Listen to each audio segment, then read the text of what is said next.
আসসালামু আলাইকুম।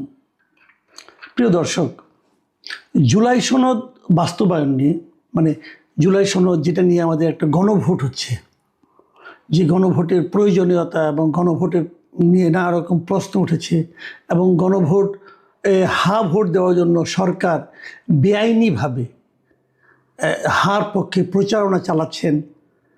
বেশ কিছুদিন চালানোর পর নির্বাচন কমিশন থেকে বলা হয়েছে যে আপনারা এই ধরনের প্রচারণা চালাতে পারেন না, এটা বেআইনি কাজ। এবং কেবল বেআইনি না, দণ্ডনীয় অপরাধ। যত সরকারি কর্মচারী কর্মকর্তা এর পক্ষে প্রচারণা চালিয়েছেন তারা সবাই দণ্ডনীয় অপরাধ করেছেন। এবং আমি মনে করি এই সরকারি কর্মচারী কর্মকর্তাদের দণ্ডনীয় অপরাধ করার ক্ষেত্রে যে বা যারা প্ররোচনা দিয়েছেন, তিনি উপদেষ্টাই হন আর প্রধান উপদেষ্টার বিশেষ সহকারী হন, তাদের সবাইকে আইনের আওতায় আনা উচিত। এটা হলো আমার প্রথম কথা। আরেকটা বিষয় নিয়ে একটা সন্দেহ হয়েছিল। সেই সন্দেহটা হচ্ছে যে যেদিন 12 তারিখে যদি নির্বাচন হয়ে যায়, যারা নির্বাচিত হচ্ছেন সংসদ সদস্য হিসাবে, তারপরেই কি এই অন্তর্বর্তীকালীন সরকারের অবসান ঘটবে? আমি মনে করি ঘটবে, কিন্তু তারপরেও বিভিন্ন জায়গায় আমি দু একটা অনেকের কমেন্ট পড়েছিলাম যে তাহলে 180 দিনের মধ্যে এই যদি হা ভোট বিজয়ী হয়, তাহলে 180 দিনের মধ্যে যে জুলাই জাতীয় সনদ সংবিধান সংস্কার বাস্তবায়ন করতে হবে, যে বাধ্যবাধকতা দেওয়া হয়েছে, সেই বাধ্যবাধকতা যদি পালন না হয় অথবা যে সময়টা পালন হবে সেই সময় সরকারে কারা থাকবে, তখন কি এই অন্তর্বর্তী সরকারই 14 দিন থাকবে? এই সন্দেহটা কিন্তু অনেকেই করেছিল এবং এই সন্দেহটা আমার কাছেও ছিল, কারণ এই ব্যাপারে স্পষ্ট করে কোথাও কোনো কিছু বলা ছিল না। এই ব্যাপারে দেখলাম আজকে যে সরকারি যে প্রেস উইং আছে প্রধান উপদেষ্টার, তারা একটা ব্যাখ্যা দিয়েছে এবং তাদের ব্যাখ্যাটা এরকম যে যারা সংসদ সদস্য হবেন তারা ওই সময় যারা সংসদ সদস্য হিসেবে থাকবেন এবং তারা একই সঙ্গে সংবিধান বাস্তবায়নের জন্য যে পরিষদটা হবে সেই পরিষদের সদস্য হিসাবে কাজ করবেন, সংবিধান সংস্কার পরিষদ হিসেবে এটার মেম্বার হিসেবে কাজ করবেন। এবং তারা নাকি দুটো শপথ নেবেন। এটা আবার ডক্টর আলী রিয়াজের ফর্মুলা। তারা দুইবার শপথ নেবেন। একবার শপথ নেবেন সংসদ সদস্য হিসেবে, আরেকবার শপথ নেবেন সংবিধান সংস্কার পরিষদের সদস্য হিসাবে। এবং এই সংস্কার পরিষদের সদস্য হিসাবে শপথ নেওয়ার পর তারপর তারা সংবিধান সংস্কারের জন্য জুলাই সনদে যে সব প্রস্তাবগুলি এসেছে সেই প্রস্তাবগুলি বাস্তবায়ন করবেন। আচ্ছা, এই যে বাস্তবায়ন করবেন, এই বাস্তবায়ন করতে যে তারা কি এখন কোনো চেঞ্জ করতে পারবেন? এই সম্পর্কে কোনো বক্তব্য নাই, সম্ভবত করতে পারবেন না। তারা যা আছে ওইটাকেই পাশ করতে হবে এবং সেটা 180 দিনের মধ্যে পাশ করতে হবে। যদি ওইটাই হুবহু পাশ করতে হয় তাহলে 180 দিন লাগবে কেন? এই 180 দিন কেন লাগবে তার কোনো ব্যাখ্যা নেই। প্রথমবার উনি বলেছিলেন যদি 180 দিনের মধ্যে পাস না করে এই সংবিধান সংস্কার পরিষদ, তাহলে এটা অটো পাস হয়ে যাবে। পরে বছর নানা রকম চাপে পড়ে সেই সিদ্ধান্ত থেকে তারা সরে এসেছেন। তবে না, সব মিলে আমাকে যেটা মনে হয় এটা একটা জগা খিচুড়ি অবস্থা। জগা খিচুড়ি এই কারণে যে সংবিধান সংস্কার পরিষদ করতে হবে কেন? সংবিধান তো সংস্কার করবে। তো সংবিধান সংস্কার করার জন্য আমাদের সংবিধানেই নিয়মকানুন বলে দেওয়া আছে।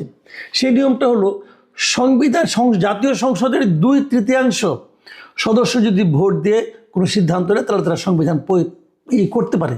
সংবিধানের কোনো বিষয় যেটা সংবিধানে নাই অথবা যোগ করতে হবে অথবা বাতিল করতে হবে, এটা জাতীয় সংসদের 2/3 সদস্য যদি একত্র হয়ে এরকম একটা সিদ্ধান্ত নেয় তাহলে তারাই এই কাজটা করতে পারে।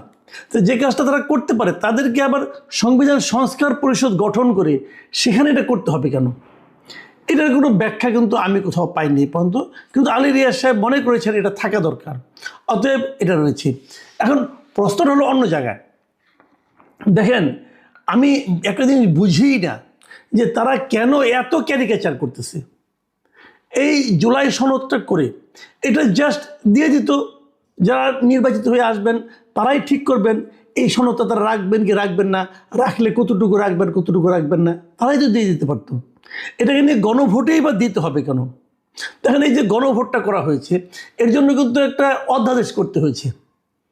অধ্যাদেশটা প্রধান উপদেষ্টার পরামর্শক্রমে রাষ্ট্রপতি একটা অধ্যাদেশ করেছেন।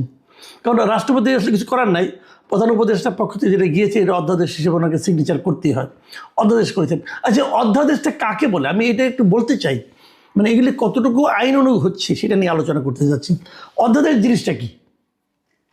অধ্যাদেশ জিনিসটা হলো ওইটা আমাদের সংবিধানের 93 নম্বর অনুচ্ছেদে জিনিসটা আছে যে অধ্যাদেশ কাকে বলে। অধ্যাদেশ হলো যদি সংসদ ভেঙে যায় কোনো কারণে অথবা অধিবেশন না থাকে, যদি রাষ্ট্রপতি মনে করে যে এখনই একটা আইন করা দরকার, তাহলে সে আইনটা উনি করতে পারেন। এবং এই যে আইনটা উনি করলেন, এই আইনটা আবার পরবর্তী সময় যখন সংসদ হবে তখন সেটা পাশ করতে হবে, এটাই হলো অধ্যাদেশ। কিন্তু এই যে উনি আইনটা করবেন, সেখানে 93-1 কতে কি বলা হয়েছে সেটা আপনারা শুনেন। সেখানে বলা হয়েছে যে শর্ত হলো গিয়া এমন কোনো বিধান করা যাবে না, এমন কোনো বিধান করা যাবে না যা এই সংবিধানের অধীন সংসদের আইন দ্বারা আইনসঙ্গতভাবে করা যায় না। মানে এই সংসদ যেটা আইন দ্বারা আইনসঙ্গতভাবে করতে না পারবে সেটা রাষ্ট্রপতি অধ্যাদেশ হিসাবে জারি করতে পারবে না। এখন প্রশ্ন হলো, সংবিধানের মধ্যে আপনার জাতীয় সংসদ সদস্যদের যে ক্ষমতা দেওয়া হয়েছে সেই ক্ষমতা অনুযায়ী জাতীয় সংসদ সদস্যরা আইন হিসাবে গণভোটকে কি অন্তর্ভুক্ত করতে পারবে? পারবে না। গণভোটকে অন্তর্ভুক্ত করতে হলে আপনাকে সংবিধান সংশোধন করতে হবে, সেটা তো অন্য হিসাব। কিন্তু এটা তো তারা সংবিধানের আইন হিসেবে প্রণয়ন করতে হবে। আইন হিসাবে কোনো কিছু প্রণয়ন করতে হলে সিম্পল মেজরিটি হলেই চলে। তো সিম্পল মেজরিটি দিয়ে কি আপনি গণভোটের নিয়মটাকে চালু করতে পারবেন? পারবেন না, কারণ গণভোট তো একটা সাংবিধানিক সিদ্ধান্ত, এটা সংবিধানে নাই। কাজে গণভোট করতে হবে, এই আদেশ জারির এখতিয়ারই রাষ্ট্রপতির নাই। রাষ্ট্রপতি গণভোটের আদেশ দিতেই পারেন না, কিন্তু তাকে যে দেওয়ানো হয়েছে গাইড জোট, জাস্ট গাইড জোট। এখানে গাইড জোট ছাড়া আমি আর কিছু দেখি না। এবং পৃথিবীর কোথাও এভাবে গণভোট হয় না। গণভোট যেটা হয়, যে সিদ্ধান্তের উপর হয়, এটা আগে সংসদে পাস হয়, তারপরে সেটা নিয়ে তারা জনগণের কাছে যায়। কিন্তু এরা আগে জনগণের কাছে যাচ্ছে, যে একটা তাদের কাছে উদ্ভট প্রশ্ন রাখতেছে, 4টা প্রশ্নের একটা প্যাকেজ রাখতেছে, সেই প্যাকেজে হ্যাঁ না বলতে হবে। এবং সেটা হ্যাঁ বলানোর জন্য বেআইনিভাবে দণ্ডনীয় প্রক্রিয়ায় তারা সরকারি কর্মকর্তাদের এনগেজ করেছে। এনগেজ করে ওখান থেকে হ্যাঁ হবে, যদি হ্যাঁ হয় তাহলে আবার একটা সংবিধান সংস্কার পরিষদ করবে, সেই পরিষদ আবার নতুন করে শপথ নিবে, নিয়ে এরকম কাজ করবে। মানে একটা পাগলামির একটা সীমা থাকা দরকার আছে। সেই সীমাহীন পাগলামি মিস্টার আলী রিয়াজ এবং তার গং এই সরকারের উপরে চাপিয়ে দিচ্ছে, নতুন সরকারের উপরে, আপকামিং সরকারের উপরে চাপিয়ে দিচ্ছে। মানবে তারা? যখন নির্বাচন, আমি একটা জিনিস খালি বলি, যখন নির্বাচনটা হয়ে যাবে তখন নতুন যে সরকারটা আসবে তারা এই সমস্ত মানে মামার বাড়ির আবদার মানবে? যদি না মানে তারা তো বলবে আমরা জনগণের ম্যান্ডেট নিয়ে আসছি, আপনাদের কথা মানবো কেন? মানলাম না। সংস্কার, হ্যাঁ আমরা আমাদের মতো করে সংস্কার করব, আপনাদের সংস্কার আমি করবো কেন? আপনাদের এই সংস্কারতে আমাদের অনেক নোট অফ ডিসেন্ট দেওয়া আছে, কেন করব?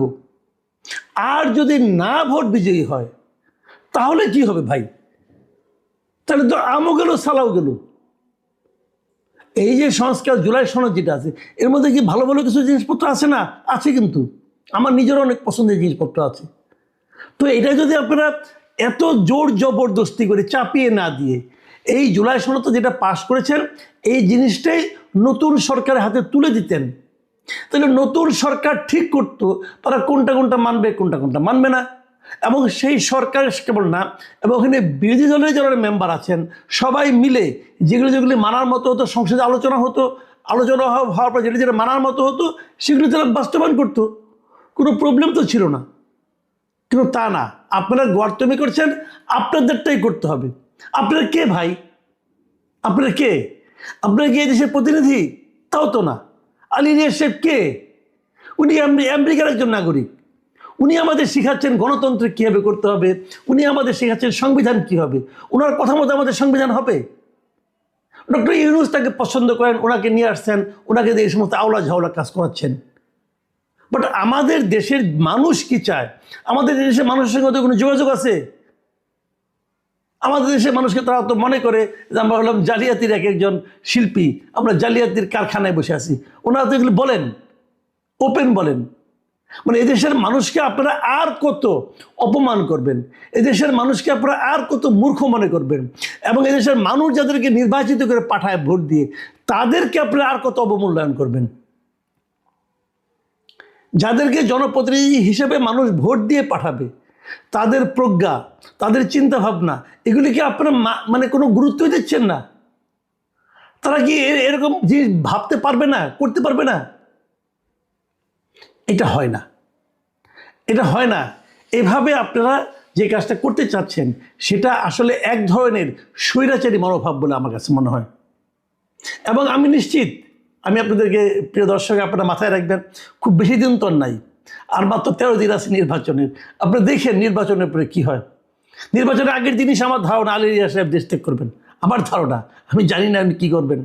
উনি ওনার যারা সহকারী টহকারী আছেন, মনির হায়দার, এরা যারা আছেন, আপনি নিশ্চিত থাকেন এই মাঝারি মানে বুদ্ধিজীবীগুলো আগেই দেশ ত্যাগ করবেন। এবং তারপরে কি হয়, যেগুলো আমি বললাম আপনারা মিলাই নিন। ভাই, এই দেশে আমরা বাস করি, এই দেশের মানুষের পালসটা আমরা বুঝি, আপনারা বুঝবেন না। আর মানুষকে এত অবমূল্যায়ন করলে সেই মানুষ আপনাদের মাথায় নিয়ে নাচবে, এটাও মনে করেন না। প্রিয় দর্শক, এখন এ পর্যন্তই। আল্লাহ হাফেজ।